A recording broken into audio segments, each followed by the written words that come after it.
अमरावती नगरी में सुकेतु नामक एक राजा रहता था। उसका कोई पुत्र नहीं था। उसकी पत्नी का नाम शैव्या था। पुत्र न होने के कारण वो भी हमेशा चिंतित रहती थी। राजा के पितर भी रो रो कर पिंड लिया करते थे और ऐसा सोचते थे कि इसके बाद हमको कौन पिंड देगा। राजा भी सदैव यही विचार करता कि मेरे मरने के बाद मुझको कौन पिंडदान करेगा, मेरा पुत्र के पितरों और देवताओं का ऋण मैं कैसे चुकाऊंगा। राजा इसी प्रकार दिन रात चिंता में लगा रहता। एक समय तो राजा ने अपने शरीर को त्याग देने का निश्चय किया, परंतु आत्मघात को महान पाप समझकर उसने ऐसा नहीं किया। एक दिन राजा ऐसा ही विचार करता हुआ अपने घोड़े पर चढ़कर वन को चल दिया तथा पक्षियों और वृक्षों को ध्यान से देखने लगा।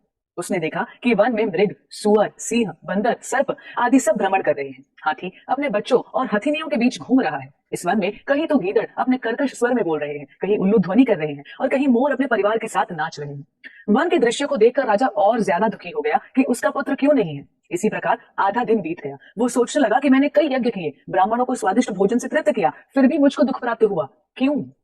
राजा प्यास के मारे अत्यंत दुखी हो गया और पानी की तलाश में इधर उधर फिरने लगा। थोड़ी दूरी पर राजा ने एक सरोवर देखा। उस सरोवर में कमल खिले थे तथा सारस, हंस, मगरमच्छ आदि विहार कर रहे थे। उस सरोवर के चारों तरफ मुनियों के आश्रम बने हुए थे। उसी समय राजा के दाहिने अंग फड़कने लगे। राजा शुभ शकुन समझकर घोड़े से उतरकर मुनियों को दंडवत प्रणाम करके बैठ गया। राजा को देखकर मुनियों ने कहा, हे राजन, हम तुमसे अत्यंत प्रसन्न हैं, तुम्हारी क्या इच्छा है सो बतलाओ। राजा ने पूछा, महाराज आप कौन है और किस लिए यहाँ आए हैं, कृपा करके बताइए।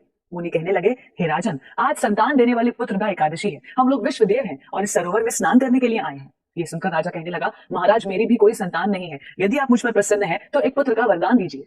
मुनि कहने लगे, हे राजन, आज संतान देने वाले पुत्र का एकादशी है। हम लोग विश्वदेव हैं और इस सरोवर में स्नान करने के लिए आए हैं। ये सुनकर राजा कहने लगा कि महाराज मेरी भी कोई संतान नहीं है। यदि आप मुझ पर प्रसन्न हैं तो एक पुत्र का वरदान दीजिए।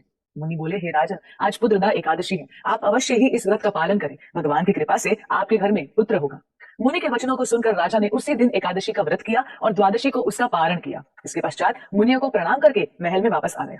कुछ समय बीतने के बाद रानी ने गर्भ धारण किया और 9 महीने के पश्चात उनका एक पुत्र हुआ। वो राजकुमार अत्यंत शूरवीर, यशस्वी और प्रजापालक हुआ। श्री कृष्ण बोले, हे राजन, पुत्र की प्राप्ति के लिए पुत्रदा एकादशी का व्रत करना चाहिए। जो मनुष्य इस महात्म्य को पढ़ता या सुनता है उसे अश्वमेघ यज्ञ के फल की प्राप्ति होती है। तो आइए हम सभी इस पुत्रदा एकादशी के व्रत का प्रामाणिकता से पालन करें और भगवान को प्रसन्न कर उनका विशेष आशीर्वाद प्राप्त करें। धन्यवाद। हरे कृष्ण।